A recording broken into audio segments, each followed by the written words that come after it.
Well, in most less elegant terms, the truth is I'm just a headhunter. I'm a guy who's always looking for people, looking for talent, and trying to find the best talent for our clients. But more than that, I'm in a different kind of business. I call it the values business. I'm trying to find leaders who can create value for clients, who can drive results, but who also possess personal values that really create tremendous alignment. I was just with the head of International for Federal Express yesterday, who runs all of their business outside the U.S., and he says to me, he says, Dale, you've got to be sure that the top executive you bring to us has got to get it right on culture, because we've got too many people with skills, knowledge, and ability, but they don't have the culture right. And he says the last guy you bring in, he or she needs to know that there'll be a minimum of 17 interviews within the context of Federal Express, because culture is everything in terms of what we do. One of my friends, Dr. Tim Irwin, wrote a book titled Impact: Great Leadership Changes Everything. And in Tim's writing of this book, he says that we oftentimes focus more on leadership style and leadership delivery. You know, can someone drive the results? And we've forgotten the one key item, and it's called core. What are people really like on the inside? What is he or she really like? Who are they? Core comes from the ancient metaphorical word that refers to one's heart and one's mind. The Hebrew writers calls it, it's the seat of one's character and conscience. It's their thoughts and feelings and attitudes, their sense of considerations and volition. When my kids receive their allowances over the years, they're now 18 and 23, and there's still some subsidies going on, but I hope that goes away at some point, but some of you may think, I see too many heads shaking the wrong way. Never. But in the young, innocent moments of giving them their allowance, I used to have them recite this verse to me. And I made them memorize it, and if they didn't memorize it, they didn't get their allowance. And it says, fame is like a vapor. Popularity comes by accident. Wealth takes wings and flies away, but character never dies.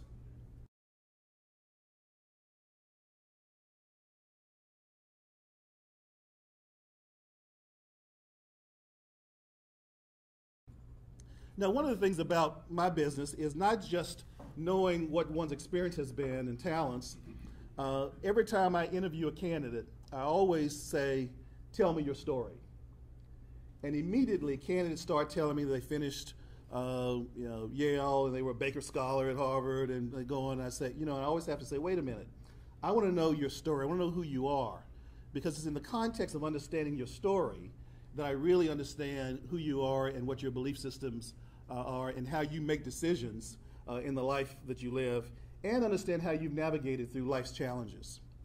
The former chairman of McKinsey said to me once, I actually asked him, I said, tell me, what do I want to know from leaders as I recruit them to run companies? And I was expecting some profound answer about their track records and ability to deliver results and so forth. And he said to me, what you want to know is if a leader has ever had a failed rung in his or her life, whether it be personal or professional. He says, because it's in the context of that challenge, it's in the context of that crisis, that you want to know if he or she has had to navigate through difficult and complex situations to be able to move things ahead. And in every example of every situation I've been in, I've always asked client candidates to tell me their story, but I also want to know how they navigated their story and how they've learned from those lessons.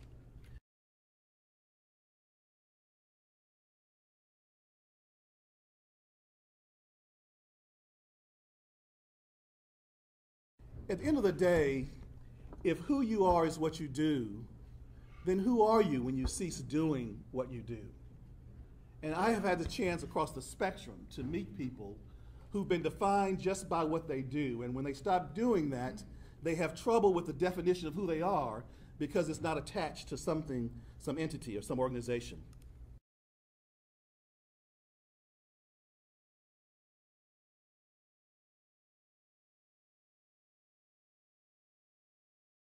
Just recently, I was down in West Palm interviewing a candidate at the Breakers, and as I headed out to the curve, this is before the days of Uber, a taxi driver picked me up to take me over to the Breakers. And it was an unusual moment in the taxi headed to the Breakers because this driver engaged me in a very sort of intellectual conversation about life, about the economy, about the markets, about politics.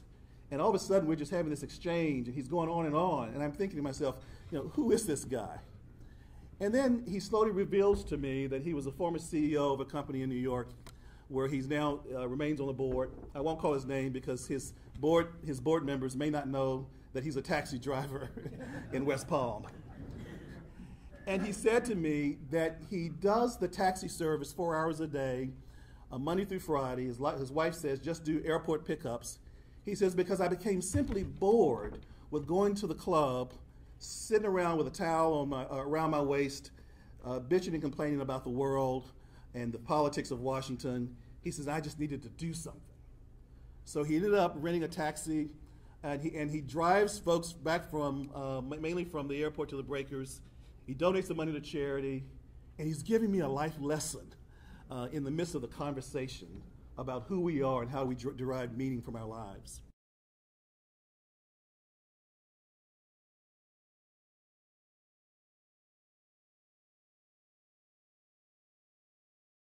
He also told me that one day a week he doesn't, one of the 4 days, he's not taking pickups because he takes his former chauffeur to dialysis 3 days a week. He says, so here I am, after all the years of having the driver take me here and there, up and down the coast, I'm taking him to dialysis 3 days a week. He says, and life, the way I do it now, couldn't be any better. And then he really jacked me up at the end. He says, now I need a big tip from you, guy, because all of my money goes to charity. So he says, you're going over to Breakers.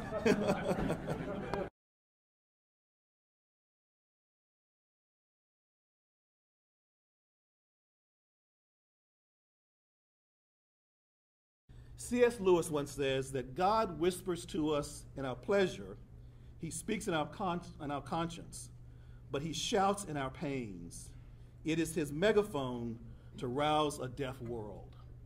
And I think it was through the pains of my mother's death and watching my dad work so hard and ultimately succumb to many years of illness that I could hear God's voice speaking to me in some way to say that there's something more important for your life, that God has a plan for your life, and that really has held me in good stead.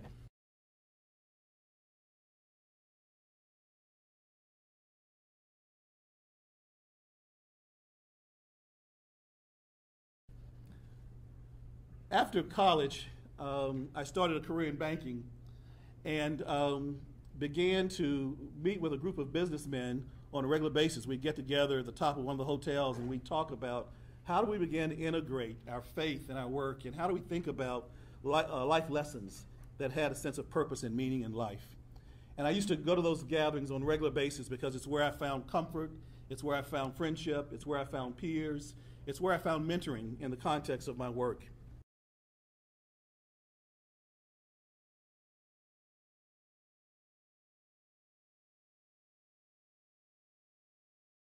I also learned great lessons from my father of the dignity of work, that there's so many things that we can do, but you've got to love what you do, and even if the work isn't as meaningful as you thought it would be, you've got to give it 100%. I'm also every day learning lots of life lessons because I get to come alongside of men like you and others who are also at these interesting points in their lives where they're wanting to have more success, more financial resources, more sense of significance, which is natural for each of us. But what I'm finding is that even through my own journey, I understand more and more that life is brief and uncertain, and that somehow I want to have meaning and purpose in my life and really have an impact in a way that would live long after I'm gone. The whole idea that fame is like a vapor and popularity comes by accident, and the idea that wealth takes wings and flies away and character never dies becomes more preeminent for me today than ever before. And perhaps all of the years of asking my kids to memorize this and recite it to me, it's been more for me than for them, because it reminds me of how important life is, that life is like a vapor, for sure. A few years ago, I served on the board of a company, actually here in Florida, and the CEO sold the company, or we sold the company to a major conglomerate and did very well. The CEO called me up about a month after the sale. He was walking through his house, his neighborhood in Idleworth, and he says, Dale, he said, I did well on that deal. We all did. He says, but I am bored as hell. He said, I walk this dog 3 times a day. He said, I played enough golf. He said, I need something to do. I said, well, Tom, I mean, you did well. This was the end goal. He says, it is. He says, but it's driving me crazy. And so I didn't tell him to go run a taxi. But Tom probably almost would have. And so we ended up parsing a couple of boards from him to serve on, and eventually recruited him back to become a CEO, because he got out way too early and still had a lot more to give in terms of his time and interest.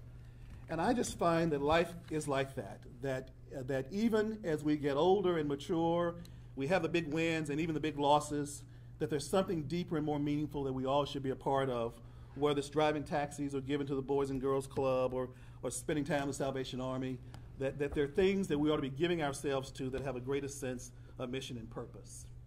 If who you are is what you do, then who are you when you cease doing that? There's something about our core that's very important.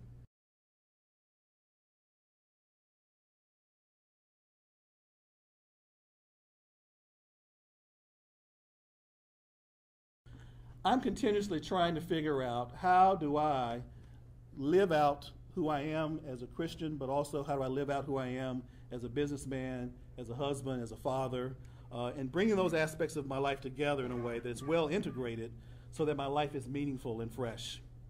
One of the students at Princeton said to me, how do you keep ethically fresh?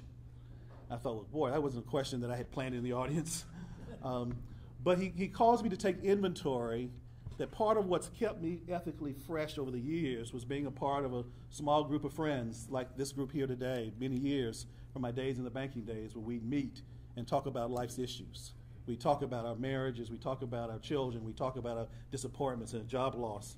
And it gave us a place to be transparent and vulnerable, because most of the times our wives do a much better job of that than we do. But it also caused me to grow in faith and to grow in a way that I'd never grown before, because I realized that as men, we need something deeper than the tangible to bring us ultimate fulfillment and happiness.